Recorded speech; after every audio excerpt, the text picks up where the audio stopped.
প্রিয় ভাই মনে রাখবেন, যদি আপনি জেনা থেকে বেঁচে থাকতে পারেন, আল্লাহ পাক আপনাকে সাক্ষাৎ মৃত্যুর হাত থেকেও বাঁচাতে পারেন। এটা আমি এমনি এমনি বলি নাই, আমি দলিল দিচ্ছি।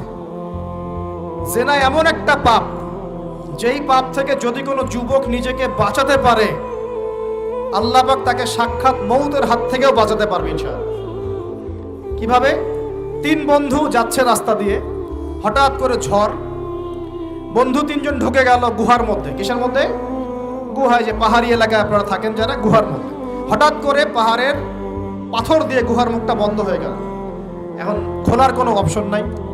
সবাই বলছে এখন 3 জন, এখন তো আমরা বের হতে পারবো না, সবাই সবার নেক আমলের ওসিলা দিয়ে আল্লাহর কাছে দোয়া করো। কিসের ওসিলা দিয়ে? নেক আমলের ওসিলা দিয়ে দোয়া করতে হয়। যে হাদিস,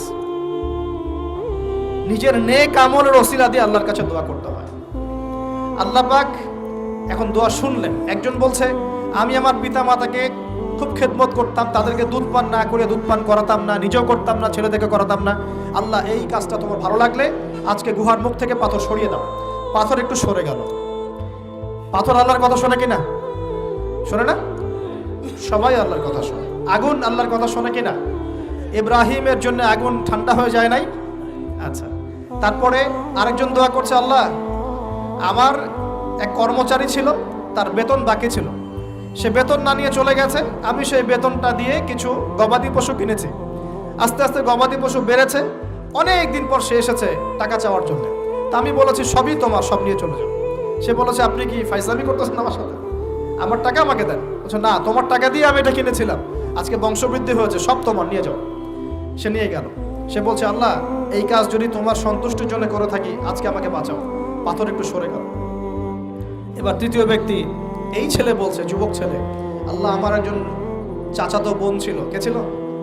তত বোনকে সে খুব ভালোবাসতো, তাকে সে পেতে চাইতো, মানে তার সাথে সেক্সুয়াল সম্পর্ক করতে চাইতো। আমাকে 1000 বা 100 স্বর্ণ মুদ্রা দিতে পারো, দিনার, তাহলে আমি তোমার সাথে সেক্স করব, মানে জেনা করবো। নাউজুবিল্লাহ।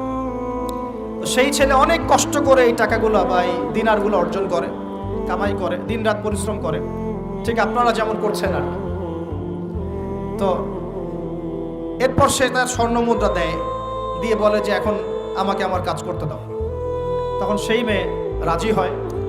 ঠিক যে মুহূর্তে তারা সেক্সুয়াল সম্পর্কটা করবে, ঠিক ওই মুহূর্তেই এই মেয়ে বলে ওঠে, হে আল্লাহর বান্দা, আল্লাহকে ভয় করো। আমি সারা জীবন আমার সতীত্বকে ধরে রেখেছি, কাউকে দেইনি, আমি কারোর সাথে এরকম অন্যায় করি নাই, আমি খারাপ মেয়ে নই, তুমি আমার ইজ্জতটা নষ্ট করো না। কে বলছে কথা? মেয়ে। ওই অবস্থা থেকে কি একটা ছেলের উঠে আসা সম্ভব? এটা কি এতটাই সহজ? এটা কিন্তু সহজ না। সত্যি কথা বলতে এই বিষয়টা কিন্তু এতটাও সহজ না। যারা অবিবাহিত তারা হয়তো বুঝতে পারবে না, বিবাহিতরা বুঝতে পারছে। তো ওই অবস্থা থেকে সেই টাকাগুলো না নিয়ে সেই স্বর্ণমুদ্রা মেয়েকে দিয়ে ওখান থেকে সেই ছেলে উঠে আসে আল্লাহর ভয়ে। সে এখন গুহার মধ্যে আটকা পড়েছে, আল্লাহকে বলছে, আল্লাহ, ওই দিন ওই কাজ যদি তোমার সন্তুষ্টির জন্য করে থাকি, আজকে আমাকে মৃত্যুর হাত থেকে বাঁচাও। সমস্ত পাথর ধপধপ করে সরে গেল গুহার মধ্যে। এটা কিন্তু কোনো গাল গল্প না, এটা বনু ইসরাইলের ঘটনা, সত্য ঘটনা। এই হাদিস থেকে আমি আপনাকে দলিল দিচ্ছি যে যদি জেনার মতো পাপ থেকে আমি সরে আসতে পারি, সাক্ষাৎ মৌত থেকে আল্লাহ বাঁচাতে পারে। প্রিয় ভাই, সেই যুবক আরশের ছায়া ছায়া পাবে যে তার যৌবনকালটাকে আল্লাহর পথে কাটিয়েছে, এবং যাকে কোনো সুন্দরী মেয়ে জেনার জন্য আহ্বান করে, সে বলে আমি আল্লাহকে ভয় করি। আমরা তওবা করি, আমরা কোনো প্রকার জেনার পাপে যাব না ইনশাআল্লাহ। যদি হারাম কোনো সম্পর্ক থেকে থাকে, আজকেই এই নাম্বার ডিলিট করে ফেলতে হবে। আল্লাহ পাক তৌফিক দান।